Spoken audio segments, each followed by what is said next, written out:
Good evening, visitors. Welcome to the Australian War Memorial's last post ceremony. My name is Craig Burrell, and joining us today from the Royal Australian Navy is Warrant Officer Cherie Tears. We warmly welcome the family of Private William Patrick Tynan, whose story will be told shortly. We welcome the veterans who have served, those that are still serving, and the families that love and support them. We acknowledge the members of RSL and Services Clubs Association, RSL Victoria and RSL Queensland who are watching the broadcast of this ceremony across Australia. During this evening's ceremony, wreaths will be laid at the base of the Pool of Reflection by family and visitors to the memorial. If you're able, please stand and join in singing the National Anthem.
Please be seated if you can do so.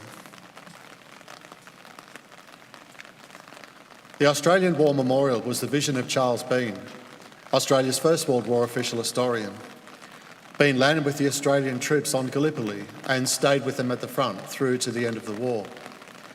The idea of this national memorial and museum came to him at Pozières, France, in the depths of the bloody fighting of 1916. Bean's idea was that this would be a place where families and friends could come to mourn their loved ones buried in faraway places. It would also be a place that could help all Australians understand what these men and women had endured and what they had done for us. Bean's vision, to which we remain true, is best expressed as inscribed in the entrance to the memorial's galleries. Here is their spirit, in the hearts of the land they loved, and here we guard the record which they themselves made. Tonight, we will read the story behind just one of those on the Roll of Honour, which lists the names of more than 102,000 men and women who have given their lives for us in war and on operations for more than a century. But first we present a lament, Flowers of the Forest. Wreaths or floral tributes will now be laid at the base of the Pool of Reflection.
Today we remember and pay tribute to Private William Patrick Tynan.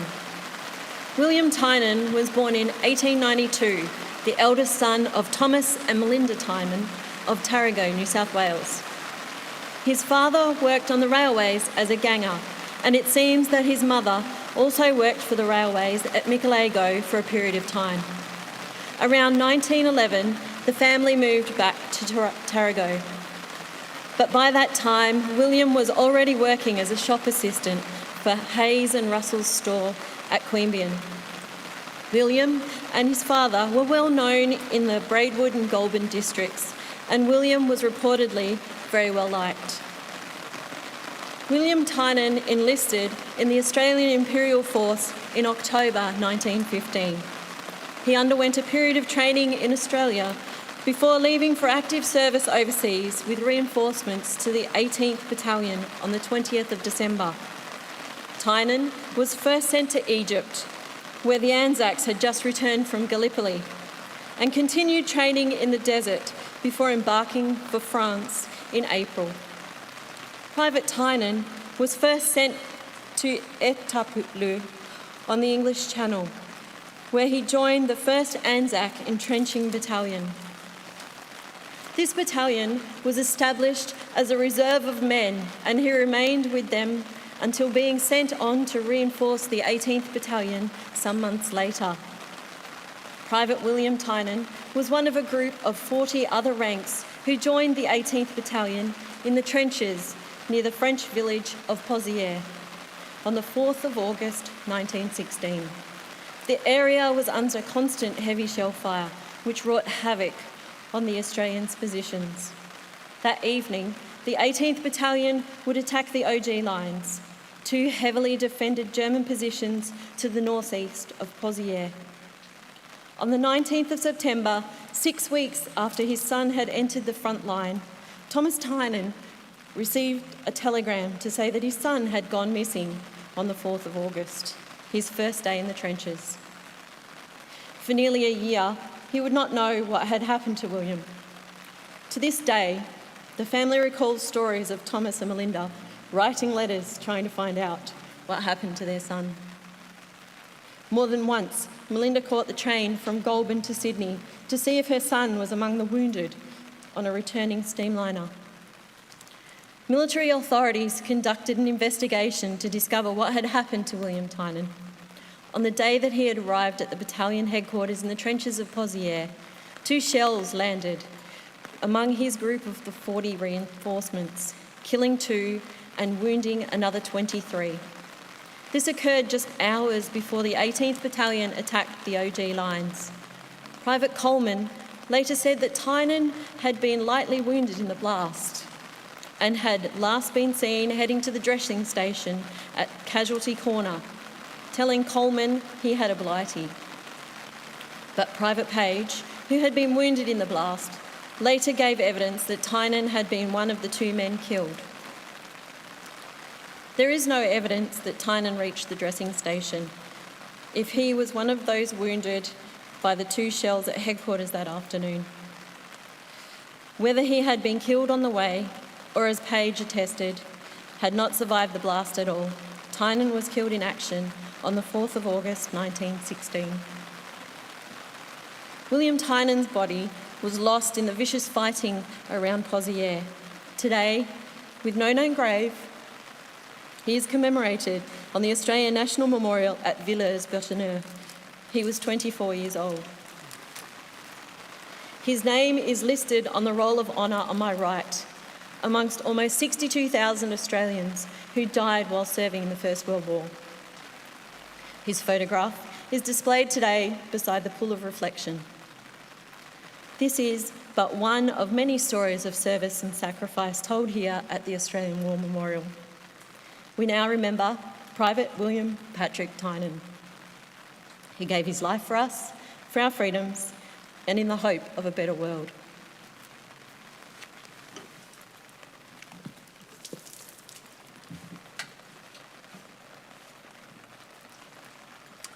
Please stand for the ode and the sounding of the last post.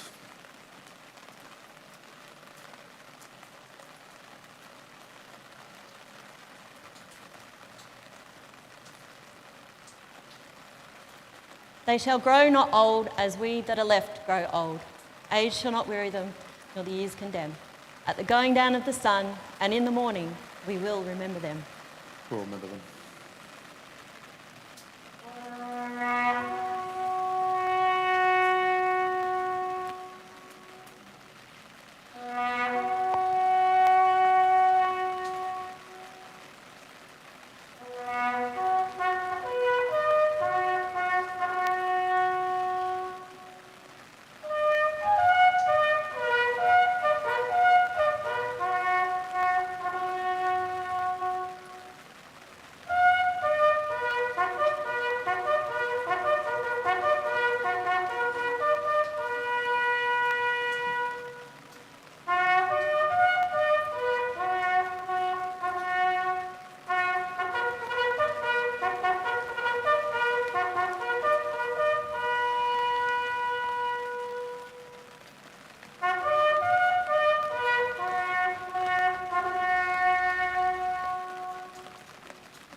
Lest we forget.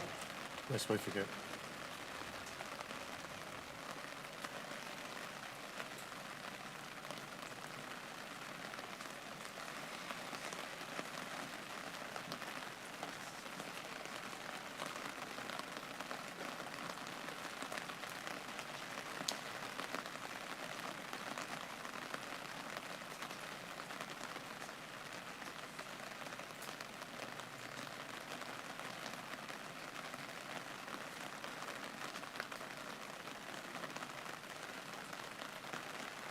We leave you this evening with the words of the memorial's founder, Charles Bean.